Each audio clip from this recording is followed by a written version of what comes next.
კარგად ვიცნობ შენაერებს. აიყოლეებენ აქ სულელ ბავშვებს, მაგრამ არა უშავს. მაგასაც გამოვასწორებთ.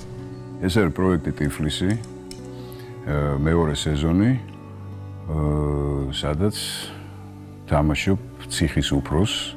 იცით რომ მე სასტიკი დაჟის მომხრე არ ვარ. ის მკვლელი იყო.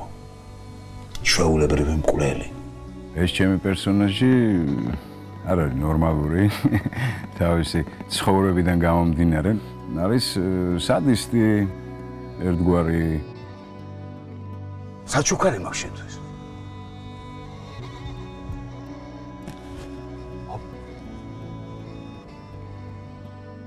ციხის უფროსი არა. ნაძირლებთან აქვს საქმე და გულ შეიძლება ამ კაცის ფსიქიკა ნორმალური იყოს.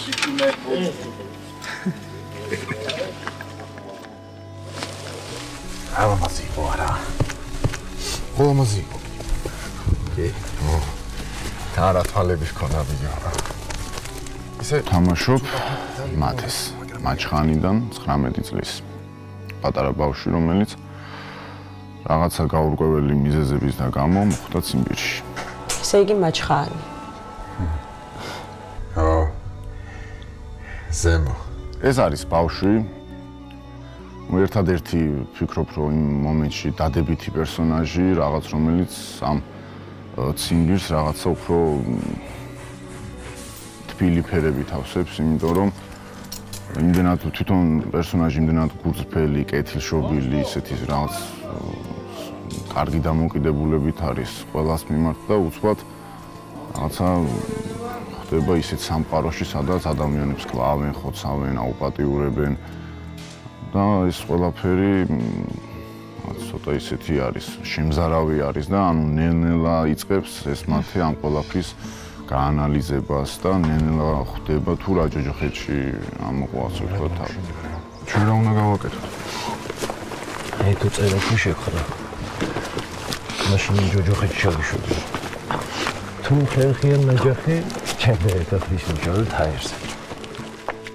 ჩემ პერსონაჟი პაშა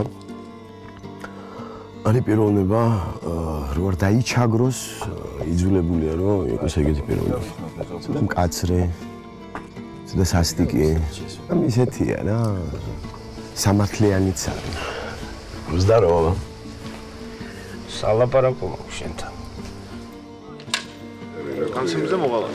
ჩემი აზრით ამ პერსონაჟს ქუჩიდან დაწყებული ცხოვრება აქვს რა, იმიტომ რომ ხშირად ლაპარაკის დროს მანერა მისი ლაპარაკის ცოტა კუთხურისკენ უქცევს ხოლმე რა, აი რაღაც მომენტებში. უცნაურია ეს ტიპი საერთოდ ციხის უფროსად როგორ მოევლინა ციმბირში თან ქართველი ცოტა უცნაურია რა. რაც ეხება პერსონაჟს. მაიტა.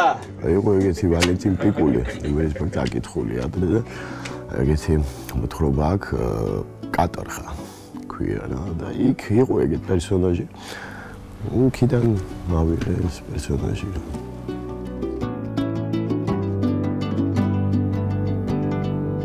ფიქრობ, რომ ერთ ყველაზე მარტივ კითხვას იმს პასუხს, რომ შეგვიძლია თუ არა ქართულებს რაღაცა კარგი და ჯანსაღი პროდუქტი შექმნათ და ეს არის ტიფლისი.